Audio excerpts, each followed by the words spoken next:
ఒక గోళీల ఫ్యాక్టరీ అని ఆయన మీద హీరో మీద ట్రోలింగ్ మొదలు పెట్టి ఆయనను బద్నాం చేద్దామని కొంతమంది బ్యాచ్ చేస్తే ఆ బ్యాచ్ని చెంపగొట్టినట్టు ఆయన రీ ఎంట్రీ ఇప్పించింది ఒక గోటిల ఫ్యాక్టరీ అనే ట్రోలింగ్ బ్యాచ్. అర్థమైందా? ఆ ట్రోలింగ్ వాళ్ళకి యాడ్సప్ చెప్తున్నా. నిజం చెప్పాలంటే రాజశేఖర్ సార్ ఒకప్పుడు ఒక స్టార్ హీరో, పెద్ద పెద్ద హీరోలు అటువంటిది ఆయన సినిమా రిలీజ్ అవుతుంటే కలెక్షన్ కింగులు కానీ మెగాస్టార్లు కానీ మంచి మంచి హీరోలే వాళ్ళు ఆయన సినిమాలకు పోటీ పోతుండ్రి అన్నట్టు. అటువంటి హీరోకి మళ్ళీ సెకండ్ లైఫ్ వచ్చిందంటే ఒక ట్రోలింగ్ వల్ల. ట్రోలింగ్ని చాలామంది తిడుతుంటారు, చూస్తే ట్రోలింగ్ మా సార్కు మళ్ళీ సెకండ్ లైఫ్ ఇచ్చిండ్రే.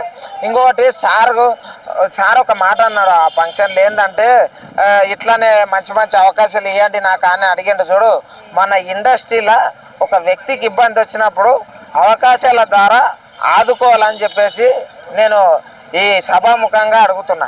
ఏంటంటే చెప్పాలనా, ఇండస్ట్రీ అనేది ఒక కళమ్మ తల్లి. ఆ తల్లి బిడ్డలం మనం. అర్థమైందా? ఆ తల్లి బిడ్డలకు ఉన్న వాళ్ళే ఈ స్టార్ హీరోలు. ఒకరినొకరు తొక్కుకోకుండా హెల్ప్ చేసుకోండి. ఓకే, బైకర్ గురించి చెప్పాలి ఇప్పుడు. ఓకేనా?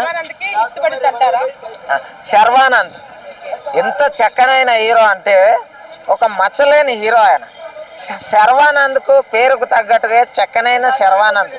ఆయన క్యారెక్టర్ కోసం ఒకప్పుడు సినిమా క్యారెక్టర్ కోసము దానవీర సూరకర్ణ కోసము మన ఎన్టీ రామారావు గారు తన దేహాన్ని శుద్ధి చేసుకున్నాడు, అంటే సన్నం చేసుకున్నాడు, పనులు ఏం తిండి తినకుండా అది తినకుండా.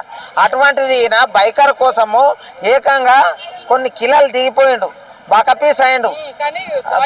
బైక్ ఆగమ్మా, బైక్ ఇంత ఇసురేం ఉంటుంది, మనిషి ఏమో ఇంత పట్ల అయిండు.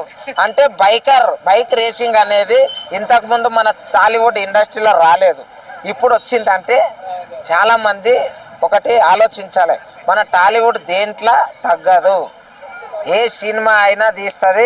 ఇంకోటి బైకులు గల్లీలలో తిప్పే పోరగాళ్ళకు ఒకటే చెప్తున్నా, బైకర్ మూవీ చూసి మీరు కూడా పోటీలలో పాల్గొని ఒక ప్రపంచ స్థాయి బైకర్గా మీరు కూడా వెళ్ళండి. మామూలు అందరిలా గేమింగ్ జోన్ డిఫరెంట్గా ఉందంట సినిమాలో. ఎప్పుడు తీసే కాంపిటీషన్ గేమ్స్ అట్లా కాదు, ఈ బైకర్ గేమ్ కొంచెం డిఫరెంట్గా చూపించారని చెప్తున్నారు.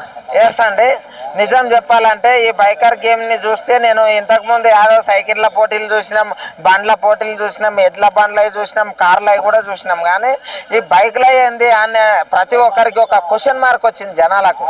చాలా అంటే చాలా, ప్రతి ఒక్కరికి ఒకటే చెప్తున్నా, చాలా స్ట్రగుల్ పడ్డాడు శర్వానంద్. ఆయన కష్టానికి ఫలితంగా మీరు ఒకసారి చూడండి, చూసి మీకు నచ్చితే ఇంకొక వ్యక్తికి చూడమని చెప్పండి. అర్థమైందా? చిన్న సినిమాలకు లైఫ్ ఇవ్వాలి. అర్థమైందా? చిన్న ప్రొడ్యూసర్స్, చిన్న డైరెక్టర్లు, చిన్న యాక్టర్సు, చిన్న ఆర్టిస్టులు బతకాలి. అర్థమైందా?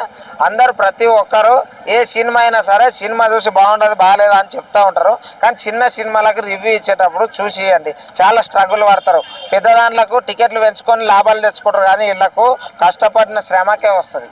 ఓకేనా?